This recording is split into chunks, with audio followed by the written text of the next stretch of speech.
Kemudian yang kedua adalah bagaimana kita merasakan semacam kaget ya kemarin karena kita mendengar dari media sosial sebenarnya, bukan dari pihak pemerintah sendiri secara langsung kepada paguyuban atau kepada anggota atau pedagang di daerah Malioboro bahwa pada akhir 2024 kita akan dipindah. Nah ini apakah benar seperti itu?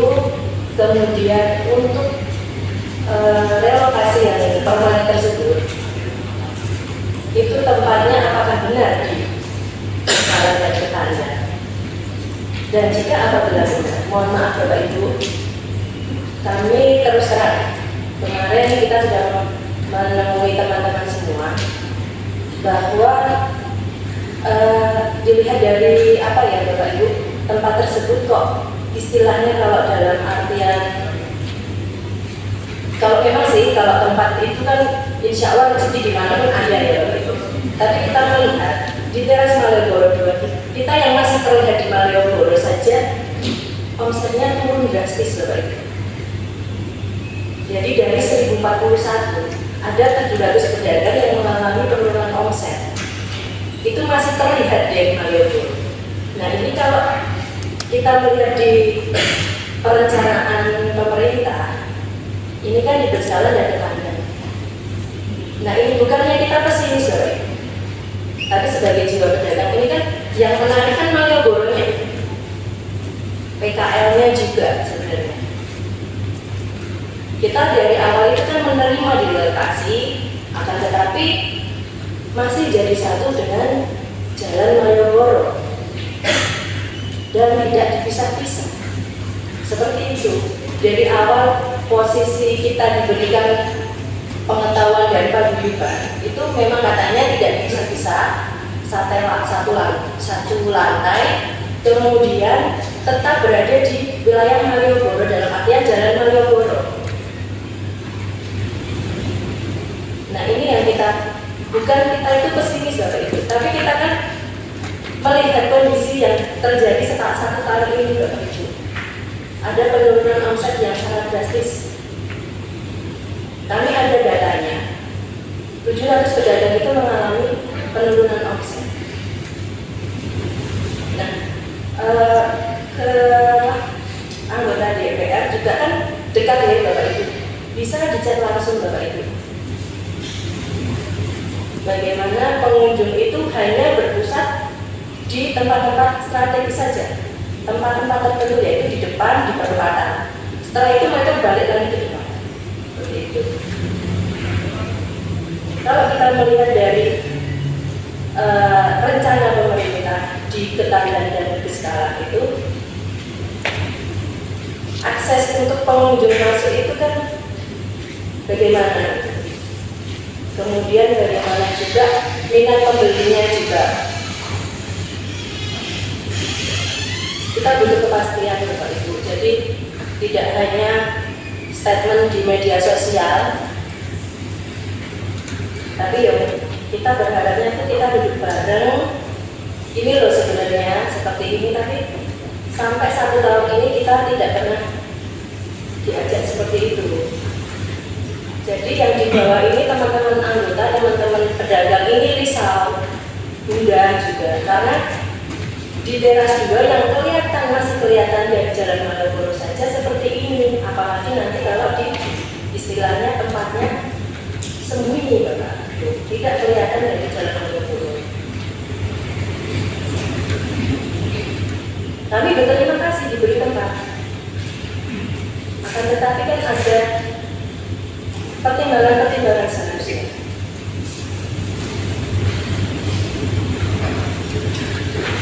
Kemudian kami juga berharap setidaknya teman-teman ini diajak rembukan. Ini loh kalau tempatnya di sini seperti apa gitu kan. Jangan terus ujuk-ujuk di sini, sedangkan kita tahunya malah dari media sosial. Apapun program pemerintah kalau selama itu baik untuk ekonomi rakyat, kita siap mendukung. Tapi kita juga siap memberikan saran, masukan, ataupun kritik bagi kebijakan-kebijakan yang terus terang tidak berpihak pada ekonomi rakyat. Semula perjanjiannya 1,5 meter Bapak Ibu tapak yang mau kita terima di teras Malioboro 2. Akan tetapi menciut jadi 1,2. Ini sudah berbeda dengan perjanjian awal. Yang semula jalan utama dijadikan lapak-lapak. Kami juga sudah menerima. Diberikan tempat bocor, banjir, kami juga menerima. Tapi tolonglah, pengunjung ini kasihan Bapak Ibu, merasa gerah, panas. Jadi setiap masuk baru beberapa menit saja sudah mengeluh. Yang anak kecil nangis-nangis. Nah, ini kenyamanan pengunjung yang kita utamakan. Kalau pedagang, mohon maaf Bapak Ibu, kita terbiasa jualan di Jalan Malioboro, panas, kehujanan sudah terbiasa. Tapi bagaimana cara untuk pengunjung itu nyaman, betah berbelanja di teras Malioboro 2. Dan ini kita sudah sepakat Bapak Ibu. Kita inginnya tetap bertahan di teras Malioboro 2 karena apa? Baru 2 tahun, 1 tahun ini kita baru babat alas, baru mau dikenal. Setelah itu kita mau pindah lagi. Apakah tidak babat alas lagi? Kita mulai dari nol lagi. Sedangkan di teras Malioboro 2 kita kemarin juga mengeluarkan modal lagi Bapak Ibu. Lapak tersebut belum ada apa-apanya. Jadi kita harus masang untuk pajangan dan lain-lain itu. Kita juga modal lagi. Kemudian untuk masalah data, saya berharap dinas terbuka data untuk pedagang, nama-nama pedagang. Dari sampai saat ini kita tidak bisa mengakses nama-nama pedagang. Banyak lapak-lapak yang istilahnya siluman bagi kami, karena tidak ada kepemilikan tapi dipakai. Kemudian masih ada pungli Bapak Ibu dari pihak terus terang Koperasi Tridharma. Mumpung ini ketemu dengan dinas UMKM dan koperasi, setidaknya bisa lah menyentil sedikit. Untuk anggota yang meninggal dimintai uang 6,5 juta Bapak Ibu. Ini sudah 2 orang yang melaporkan ke kami. Kemarin kita sudah mengatakan yang satu karena yang satu sudah masuk uangnya, tapi tidak diberi kwitansi. Alhamdulillah bisa dikembalikan. Tapi kok ini masih berlanjut. Jadi mohon maaf. Sebenarnya kami sudah melaporkan tersebut ke pihak ombudsman dan bisa saja melaporkan ke pihak penyidik. Tapi kami masih ingin kekeluargaan ya, seperti semboyan operasi ya. Apa-apa juga harus kekeluargaan terlebih dahulu. Tapi sampai sekarang juga etikat baik dari pihak koperasi tidak ada sampai sekarang. Jadi kami mohon dengan sangat dari pihak pemerintah, tolonglah memanusiakan kami pedagang. Kami juga manusia, kami bisa merasakan, bisa istilahnya memikirkan bagaimana kedepannya kita.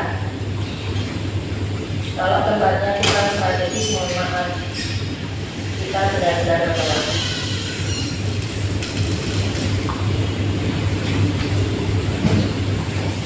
Kita pengennya di tempat tersebut kalau bisa tetap di teras Malioboro 2. Monggo mau dibikin permanen, mau dibuat seperti apa kan monggo, tapi sesuai perjanjian awal bahwa kita dibikin di satu lantai, tidak dipisah-pisah.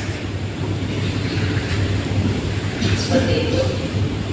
Ada juga nanti dari teman kami yang lainnya. Sekiranya dari saya cukup. Terima kasih Bu Ketua Komisi, kemudian Bu Siwi, terima kasih juga sudah meluangkan waktunya mendengarkan keluh kesah kami